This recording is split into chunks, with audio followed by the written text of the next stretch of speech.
К15! Добро, да видиме сега пред да почнеме со следештиот час за политичко образување, да повториме што учевме во минатиот час.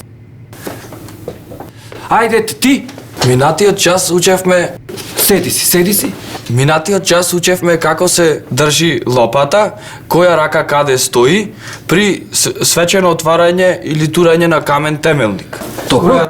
Учевме дека лопатата се држи под агол од 45 степени, а главата треба да е исправена под агол од 90 степени, со насмевка на лицето кон камерите, за да се добие позитивен ефект. Одлично. А колку се става цемент, колку песок? Ајде, Тошо. На една лопата цемент иде 3 лопати песок. А зашто? Па затоа што сме тазе излезени од рецесија и не смееме да се опуштаме уште. Иначе после тоа ќе иде една лопата на една, нема. Така е. Значи, долго е важно да друго што учевме минатиот час. Хајде ти, Тамара. Како се држат ножици при сечење на лента на свечено отварање? При свечено отварање на некој поголем објект од капитално значење се сеча со десна рака, а ако се отворат нешто чешмулче или нешто слично, тогаш не е битно дали е десна лева, зависи од ваквото кај се камерите, новинарите, ова. Така е, значи многу е важно да се смеете и да гледате во камерите. Ножицата се држи во зависност кај се наоѓа камерата, за да можете вие да бидете насмевани, за да се шири еден така популизам за нашите гласачи да имаат доверба. Добро, тоа беше по практична примена. Денеска ќе учиме политичка граматика во Република Македонија, која што во нашата политичка програма во 100 чекори се наоѓа негде помеѓу 74-тиот и 82-тиот чекор. Значи, денеска учиме за политичка граматика. Ве болам, многу е важно, ќе почнеме со идно време. Ние, кога сме во позиција, значи запамтете, во позиција се употребува идно време. Важно во идно време е това, ова ве болам да го запамтите, е то дека кога се збори во идно време се избори исклучиво во прво лице и това е еднина и това е множина. Еве сега ќе ви дадам неколку примери.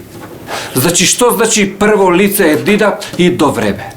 Што значи? Ние ке. Дали ме сваќате? Ние ке. Ние ке донесеме странски инвестиции. Пишете? Тоа е нашата многу добро позната реченица. Потоа, ние ке ја внесеме Република Македонија во НАТО. Јас ќе внесам Република Македонија во Европа. Ние ке вработуваме млади министри. Ние ке. Значи, цело време е ние ке, јас ке и само идно време. Значи, тоа е многу суптилно и осетливо. А сега ќе ви кажам за бидато време. А ти, мали, што дребеш тамо као да си лепел плакати цела вечер? Ти. Ти зошто не си у работна облека денеска? Брат ми ја носи, има тренинг за митинг. А ти на митинг мислиш ке ме фатиш на емотивност? Па не може да идеш уваму у партија ти да друга униформа. У партија нема број. Нема број. Па че идат тамо часашијат 2 часа, утре да дојдеш со родител. А него да десе дека се трисап, ова. Значи идно време е во прво лице, а минато време се употреблява исклучиво у трето лице. Кој е трето лице? Тошо? Па трето лице е опозиција. Така, опозиција е трето лице. Значи тие, тој и тогаш во минато време ќе кажат: тие хоштаплерите обечава ова и ова, ама не го направија. Тој рече дека ќе запости во секоја фамилија по еден, ама и стало да заклучат сами гласачите. Зашто? Тие го сменија името, тоа е све минато време. Дали ме сваќате? Тоа. Меѓутим, да не звори, да не го дрва многу, сакам да ви кажам дека во Република Македонија една работа е карактеристично. во таја што е така да речена политичка граматика, единствено во Република Македонија има идно минато време. Това го нема да ни една друга, да знаете, во сите.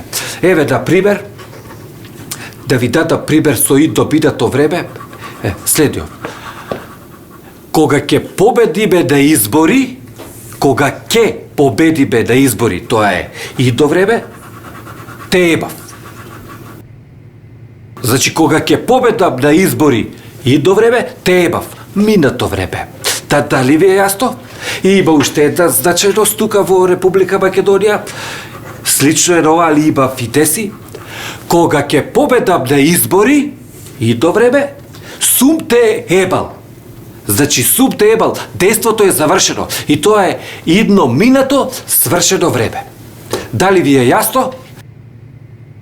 И што оди после тоа? Цигара! Тука цигара е по старата програма. Сега со новиот закон за забрана на пушење, ако сакате цигара, ќе треба да искочите на балкон. Меѓутоа еве звони, да не е толку е за овој час. Идниот час ќе учиме политичка математика, калкулација и тоа се. Ајде. K15!